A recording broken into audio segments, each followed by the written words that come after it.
First Contact's Price. Commander Sarah Chen stood at the observation deck of the International Space Station, watching Earth's increasingly turbulent weather patterns swirl below. The year was 2157, and humanity was running out of time. The environmental crisis had reached a tipping point, with rising seas and failing crops threatening civilization itself. That's when they came. The Danu arrived without warning, their massive ships appearing in high orbit, their technology far beyond anything humanity had achieved. Their message was simple. They could help Earth recover, restore its damaged ecosystems, and offer humanity a place among the stars. But there was a catch. There always was. They want what? Sarah asked, staring at the holographic display showing the Danu representative, Ambassador Kal. The alien's silvery skin rippled with bioluminescent patterns as it spoke. "We require access to humanity's creative potential," Kal explained, its multifaceted eyes reflecting the station's lights.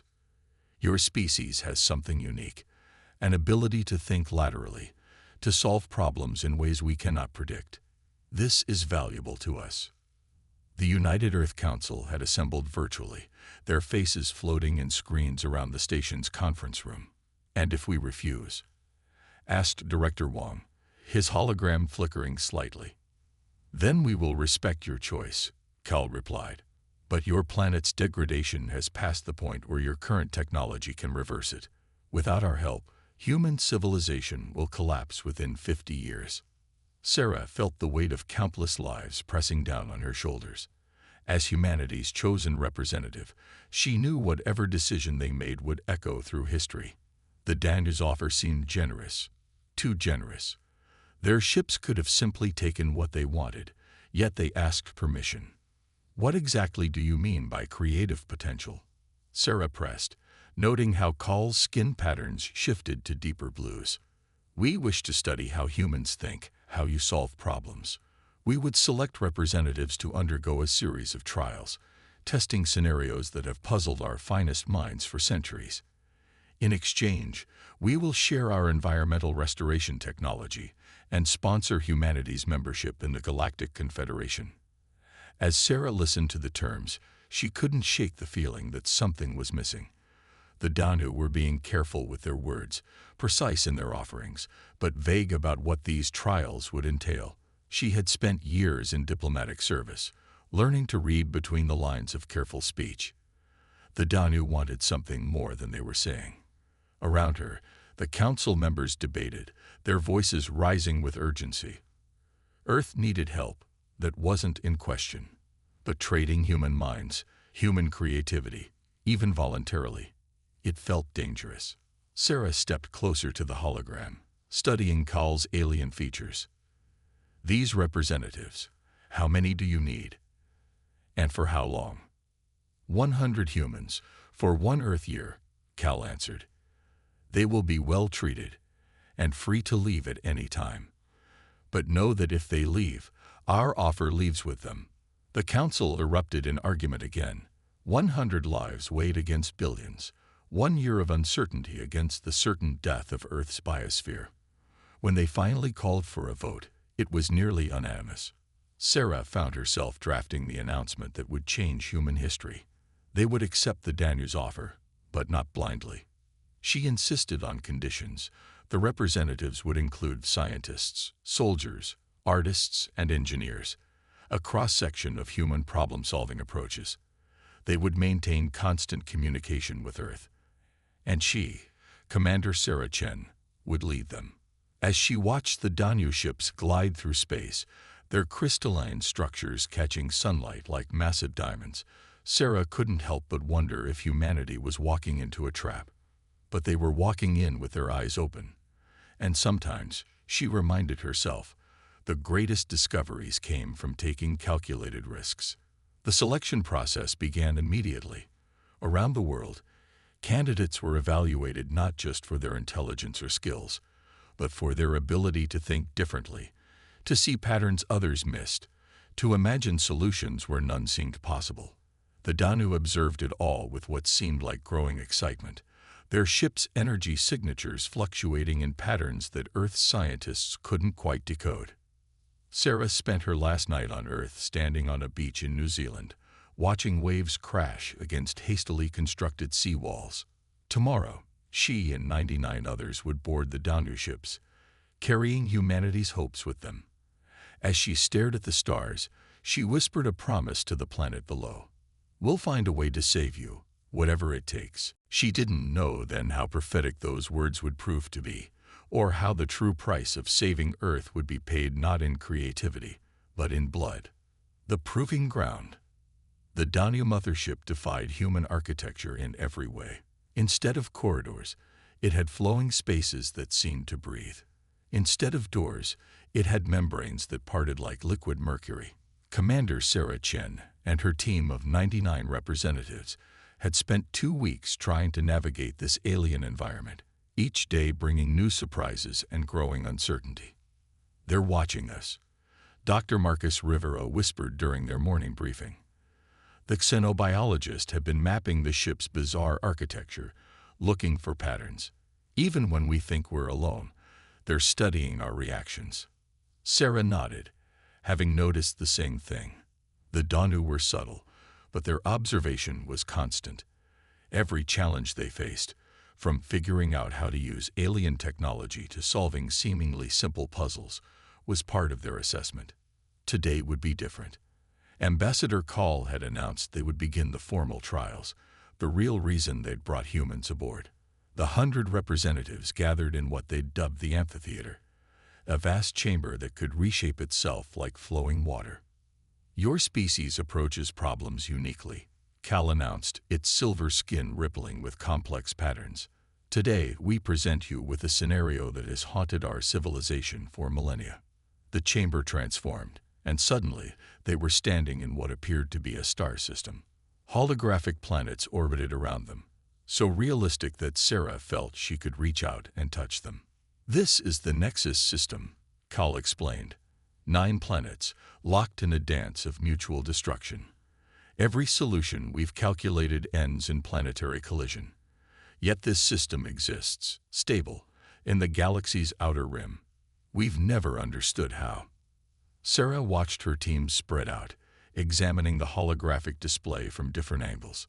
Dr. Rivera was already taking readings with his adapted instruments, while Dr. Emily Wong, their leading physicist, was scratching calculations on her tablet. But it was Zora Patel, a video game designer whose inclusion had been questioned by many, who first saw the pattern.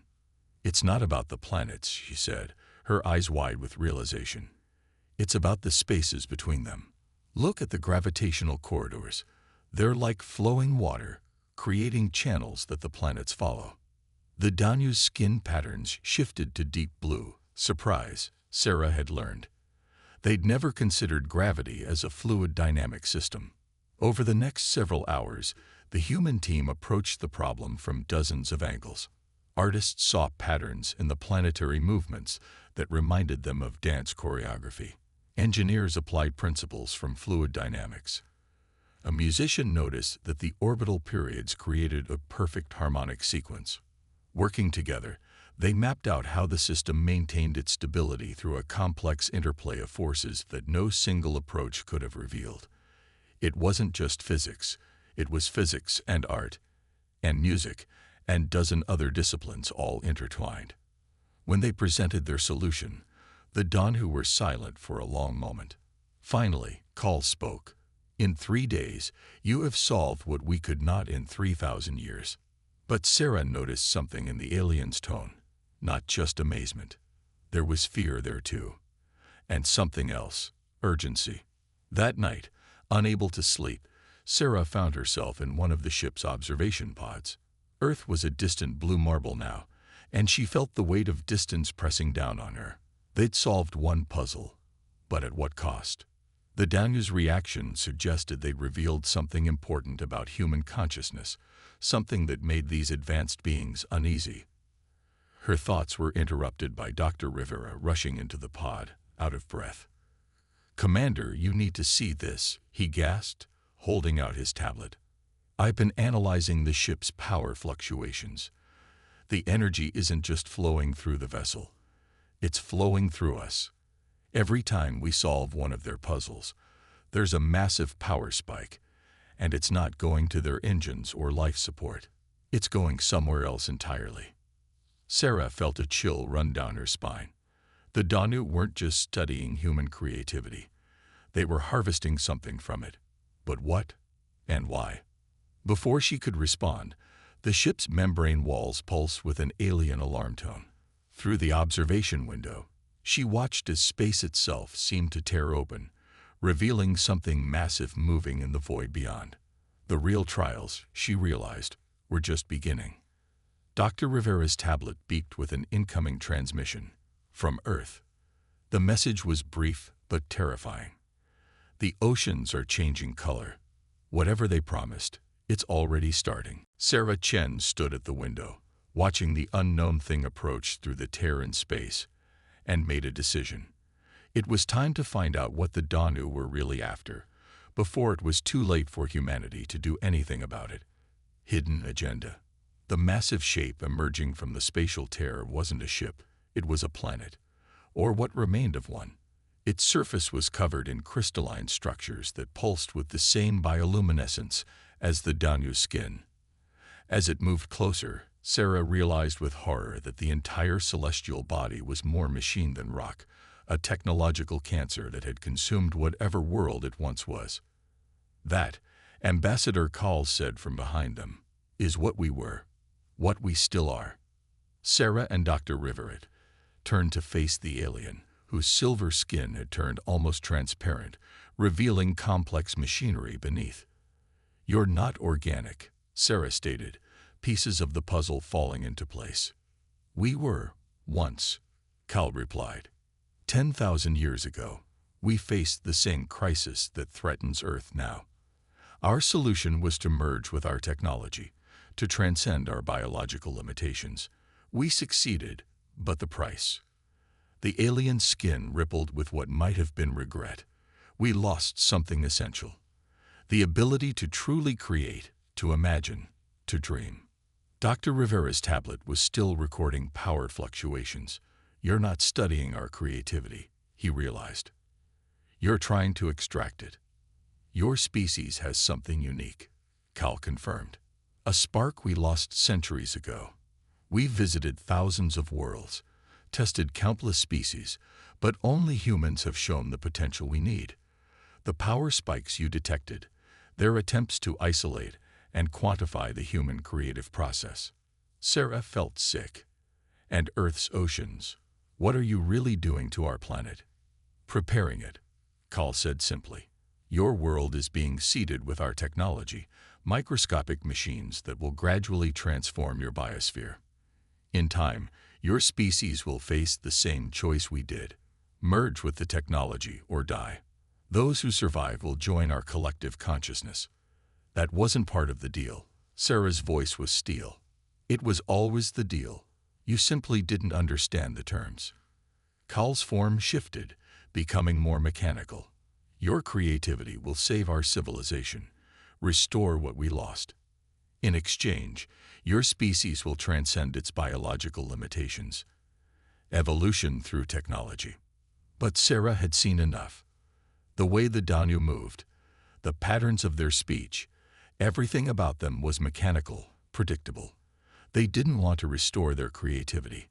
They wanted to consume humanity's. She glanced at her tablet, where a message from Dr. Wong was flashing. "Found something in their code. They're not as perfect as they think. Meet in Lab 7. "And if we refuse?" Sarah asked, buying time. "Refusal is not an option," Cal stated. "The process has already begun. Earth's oceans are now 15% converted. Within a year, the transformation will be irreversible." Sarah thought of the 100 humans aboard, each chosen for their unique way of thinking. She thought of Earth's billions, unknowingly being transformed into something inhuman. And she thought of the Danu, so advanced yet so limited, unable to see the one thing that made humanity truly special: their ability to find options where none seemed to exist. "You're right about one thing," she told Cal. Human creativity is unique. Let me show you why. She nodded to Dr. Rivera, who pressed a sequence on his tablet. Throughout the ship, the other 98 representatives received the same message. Operation Trojan Horse is go. The Danu had spent weeks studying how humans solved problems, but they'd missed something crucial. While their tests focused on individual challenges, humans had been collaborating, sharing information, finding patterns in the Danu's own behavior. And more importantly, they'd been planning. As alarms began blaring throughout the ship, Sarah smiled grimly. The Danu were about to learn that human creativity wasn't just about solving problems. It was about creating them too. And they'd never see it coming. Cal's skin flickered with confusion as the ship's systems began behaving erratically. "What have you done?" "We solved another puzzle," Sarah replied. "One you didn't even know existed. Humanity's gambit." The Danu mothership's corridors pulsed with crimson emergency lighting as Sarah and Dr. Rivera raced toward Lab 7. Behind them, they could hear the confused communications of the Danu crew as their perfectly ordered systems descended into chaos. Dr. Emily Wong was waiting for them, surrounded by holographic displays showing cascading lines of alien code. The physicist had made a breakthrough that none of them had expected. "The Danu's consciousness," she explained rapidly. "It's not just stored in their mechanical bodies. It's distributed throughout their entire network. Their ships, their technology, even the nanomachines they're using to transform Earth. It's all one giant neural network." A weakness, Sarah realized. The Danu had evolved to think as a collective, sacrificing individual creativity for perfect unity. But that unity was now their greatest vulnerability. The plan they'd developed over weeks of careful observation was already in motion. While the Danu focused on testing human creativity through their formal trials, other members of the team had been conducting tests of their own. Artists had mapped the patterns in the Danu's architectural systems. Musicians had found rhythms in their power fluctuations. Computer programmers had identified recurring sequences in their communication protocols. But it was Zora Patel, the game designer, who had provided the key insight. "Their whole system runs on predictable patterns," she'd explained. "But games, good games, work by subverting expectations, by making players think they know the pattern, then changing the rules." Now, throughout the ship, humans were implementing those pattern changes. Engineers introduced subtle variations in the ship's power grid. Linguists began speaking in deliberately irregular rhythms, confusing the ship's translation systems. Artists started creating abstract patterns that the Danu's pattern recognition systems couldn't process. The effect was like introducing a virus into the Danu's collective consciousness, not through technology, but through ideas themselves. "Their networked consciousness is trying to adapt," Dr. Wong reported, watching the displays. "But they can't predict what we're going to do next because we're not following any logical pattern. We're improvising." Through the ship's windows, Sarah could see the crystalline planet machine starting to pulse erratically. The Danu had wanted human creativity. Now they were getting it in ways their rigid minds couldn't handle. Ambassador Cal burst into the lab, its mechanical nature now fully evident as its outer skin had completely retracted. "Stop this," it demanded. "You're corrupting the collective. The chaos. It's spreading through our entire network." "That's the point," Sarah replied calmly. "You wanted to understand human creativity. This is it. Not just solving problems, but creating them. Not just finding patterns, but breaking them. You wanted to harvest our creativity without understanding that it can't be controlled or predicted." The ship shuddered as more systems fell into disarray. On Dr. Wong's displays, the infection of chaos was spreading through the Danu network at an exponential rate. Their perfectly ordered civilization was experiencing something it had never encountered before: true randomness, driven by human unpredictability. "The nanomachines in Earth's oceans," Rivera reported, checking his tablet. "They're shutting down. The network can't maintain control while trying to process all this creativity." But Sarah saw something in Cal's posture that gave her pause. The alien wasn't just afraid, it was transforming. As the chaos spread through their network, individual Danu were being forced to think independently for the first time in millennia.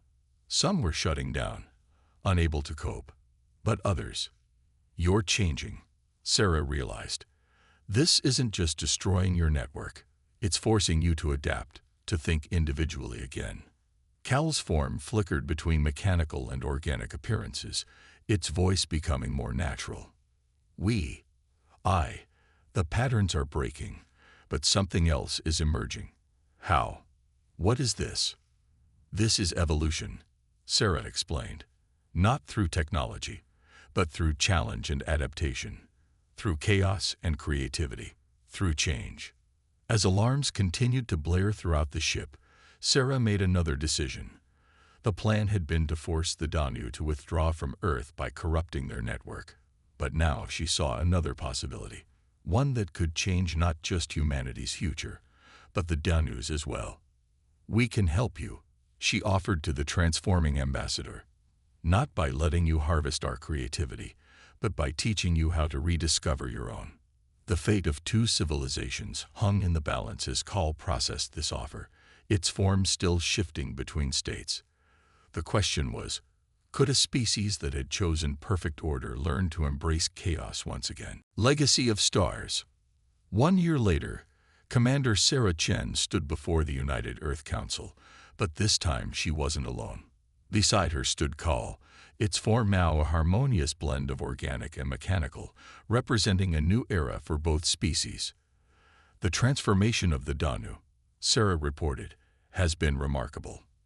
By introducing controlled chaos into their network, we forced them to rediscover their capacity for individual thought.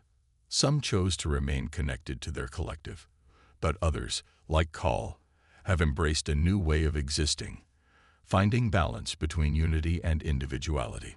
The holographic displays showed the changes throughout the galaxy.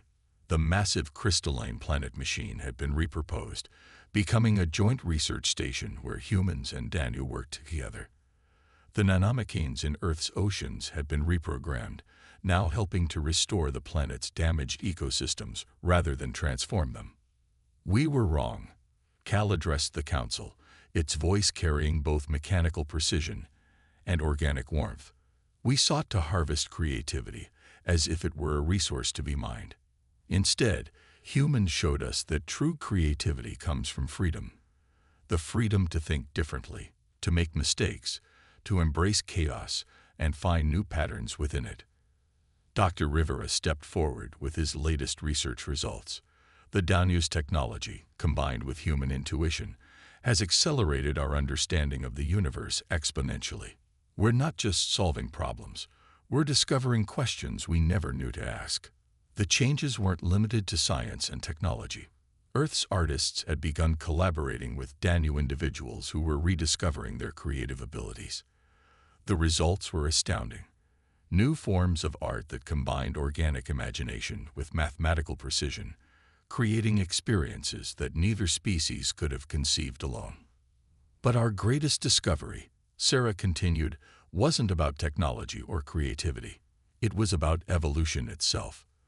The Danu chose a path of perfect order, believing it was the pinnacle of development. We showed them that true evolution requires both stability and chaos, both logic and imagination." The council chambers filled with images from across Earth and space, hybrid ships designed by both species, space stations that combine Danu efficiency with human comfort, and most importantly, scenes of humans and Danu working together, each learning from the other's strengths.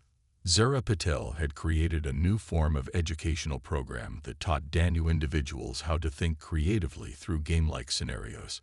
Dr. Wong and her Danu counterparts had developed a new understanding of consciousness itself, exploring the spectrum between individual and collective thought.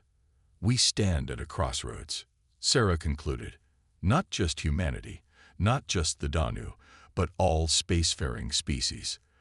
The question isn't whether to evolve, but how to evolve while keeping what makes us unique." Cal stepped forward.